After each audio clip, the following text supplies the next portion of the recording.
It's to give people an opportunity to think for themselves.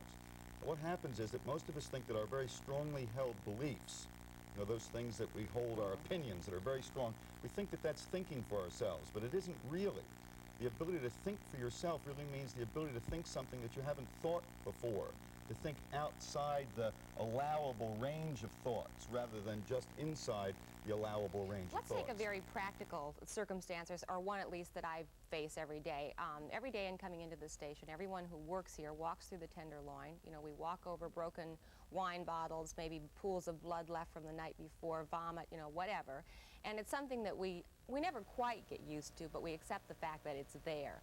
How, in a changing world where rules are shifting and it's supposed to be you and me, is there going to be a better life for the people who don't get out of the Tenderloin at the end of the day?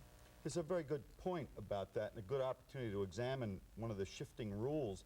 In a you or me world, you kind of feel sorry for those people and go on because, after all, they're winos or derelicts or whatever it might be.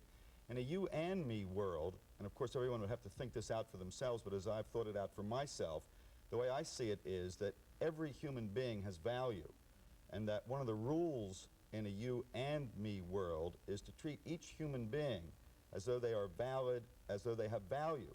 Now, that doesn't mean that you don't notice their shortcomings, their failings, but you kind of deal with their shortcomings and failings from the sense of their value. You know, mostly we think that the people who are up front of the pack, they must be the valuable ones, and the people in the back of the pack, they don't have so much value. I don't think well, it's the point. The point is that it really isn't that way, when in fact the most important thing about he or she is that they are a person.